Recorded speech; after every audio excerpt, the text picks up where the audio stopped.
Sixth day of creation, God formed man from the dust of the earth.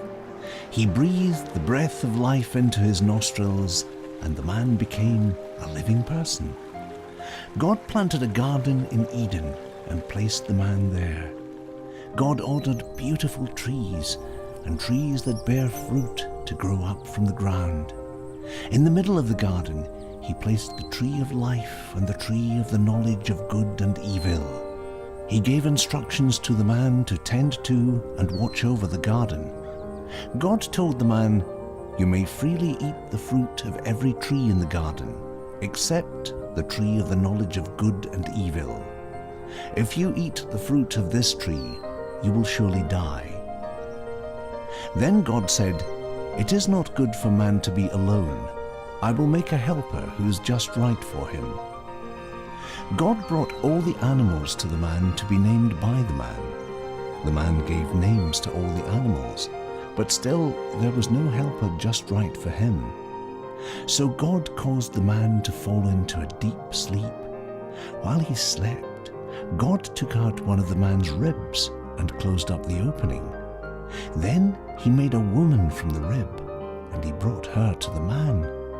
"At last," the man exclaimed, "this one is bone from my bone and flesh from my flesh. She will be called woman because she was taken from man." This explains why a man leaves his father and mother and is joined to his wife, and the two are united into one. Now the man and his wife were both naked, but they felt no shame.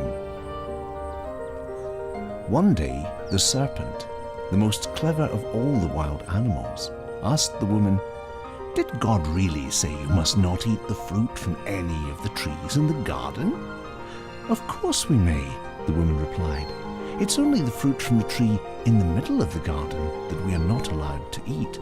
God said, 'You must not eat it or even touch it. If you do, you will die.'" "You will not die," the serpent exclaimed. "God knows that your eyes will be opened as soon as you eat it, and you will be like God, knowing both good and evil." When the serpent was done speaking, the woman did eat the forbidden fruit and shared it with her husband. At that moment their eyes were opened. They felt shame by their nakedness, so they sewed fig leaves together to cover themselves.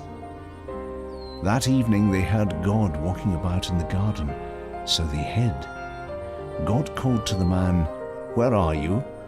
The man replied, "I hid from you because I was naked." "Who told you that you were naked?" God asked. "Have you eaten from the tree whose fruit I commanded you not to eat?" The man replied, "The woman gave it to me."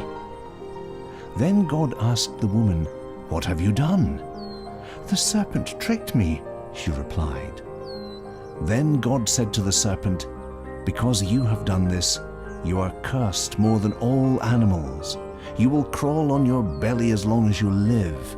I will put hatred and division between you and the woman. He will crush your head, and you will bruise his heel." God then said to the woman, "I will sharpen the pain of childbirth, and your husband will rule over you." To the man he said, "Since you listened to your wife and ate from the tree, the ground is cursed because of you.